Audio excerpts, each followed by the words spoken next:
Ben. 7h51, c'est l'invité de France Bleu Matin. Il devient plus compliqué de se soigner en Nord-Pas-de-Calais. C'est le résultat d'une étude dévoilée hier à Lille par l'UFC Que Choisir, où l'on constate que 60 000 personnes vivent dans des déserts médicaux. On en parle avec le référent santé du UFC Que Choisir pour le Nord-Pas-de-Calais, Pascal Thiebold. Bonjour Didier Vankelef. Bonjour. Vous aviez déjà publié une étude sur l'accès aux soins en 2012, donc il y a 4 ans. Est-ce que l'on peut dire aujourd'hui que la situation s'est dégradée ? Et oui, malheureusement, on constate aujourd'hui une dégradation d'une situation qui était déjà difficile en 2012.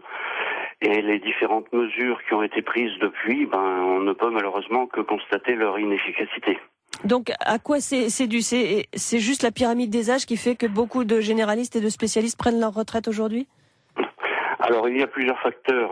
Bien sûr, il y a une pyramide des âges des médecins du Nord-Pas-de-Calais qui est inquiétante, et en particulier pour les années à venir.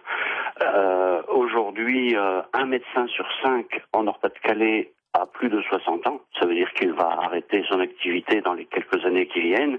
Et 2 médecins sur 3 ont plus de 50 ans. Donc voilà un premier facteur qui va poser un réel problème d'accès aux soins déjà aujourd'hui, mais encore plus dans les années qui viennent. Et la relève n'est pas assurée ?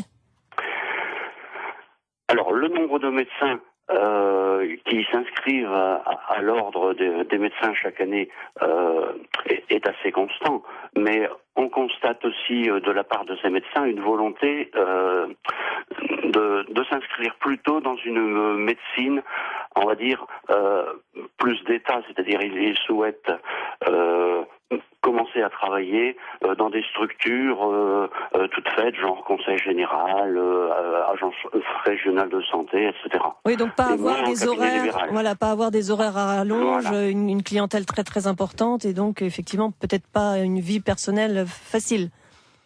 C'est aussi une de leurs priorités, eh oui.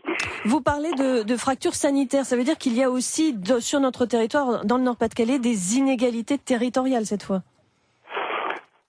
Alors oui, parce que notre étude fait le parallèle sur un plan géographique et un plan financier. Alors bien sûr, il y a des secteurs ruraux qui sont déficitaires en termes de densité médicale, mais même en milieu urbain, on peut se retrouver dans un désert médical.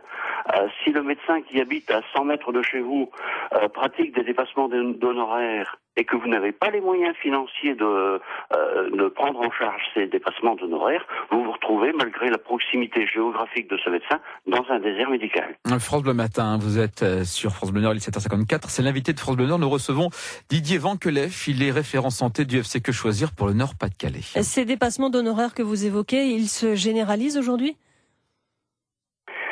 Alors, les dépassements d'honoraires sont très importants, effectivement.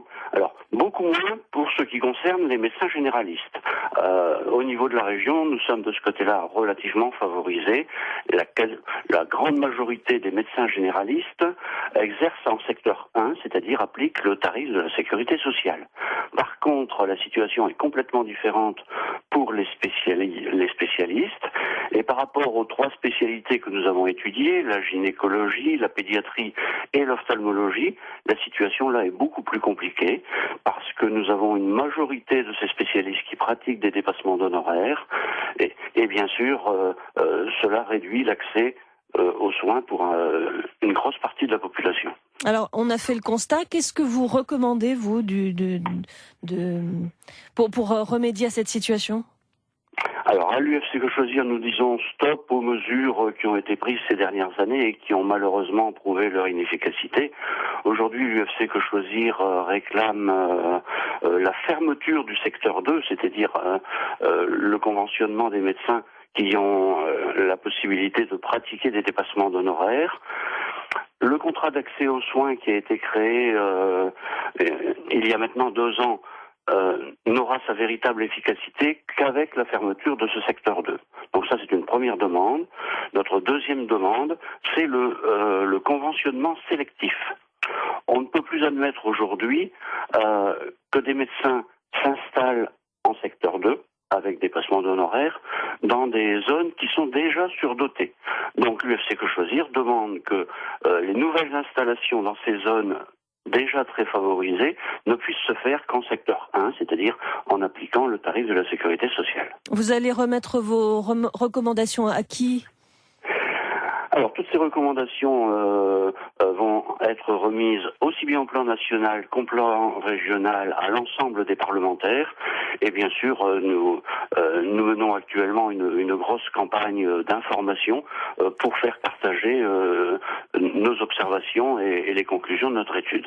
Merci Didier Vanquelev d'avoir été notre invité ce matin. Je rappelle que vous êtes le référent santé du FC Que Choisir dans notre région. Merci, bonne journée. Merci à vous. Au revoir.